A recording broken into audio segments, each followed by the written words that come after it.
Watch WWE Presents Top 5 Worst Wrestling Gimmicks of the 1990s. Number 5. Duke the Dumpster Droice. We can appreciate a hard day's work for hard-earned pay. So in the early 1990s, the WWE thought it would be meaningful if they created a character that was just doing a regular job. The belief that people would gravitate to the character didn't really work out. Duke the Dumpster Droice did exactly what he said he would do, take out the trash. However, is watching a 6-foot garbage man walk to the ring with a tire that suggests he smells something you'd pay to watch? Vince McMahon thought he would. With his trash can in hand, he would walk to the ring and finish off his opponents with his trash compactor.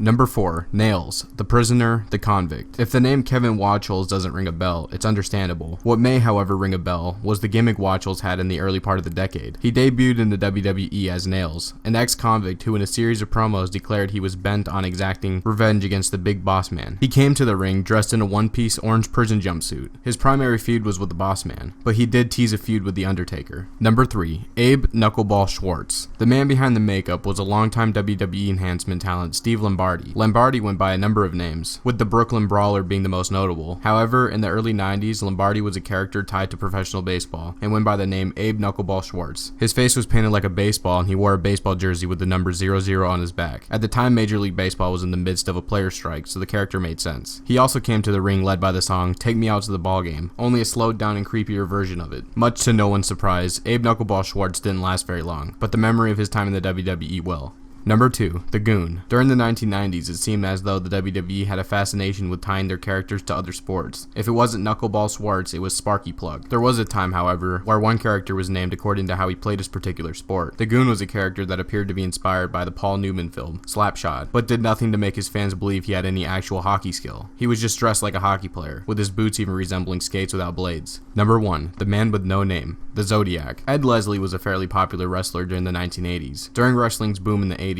he was known as Brutus the Barber Beefcake. However, Leslie was gone by a number of names throughout his wrestling career, changing them frequently after he left the WWE. While he was in WCW, Leslie went under the name The Booty Man. We knew who he was, but he continued to reappear with new names and different characters, when he was aligned with Kevin Sullivan, and during this time he became someone who had lost his memory and was called The Man with No Name. After that, he was a character that would repeatedly shout yes and no, and wore black and white face paint. Long before Daniel Bryan used the words yes and no as a catchphrase, Leslie did the same thing, but with little to no effect. Make sure to leave a like and subscribe and check out our other WWE videos to stay entertained. Thank you for watching.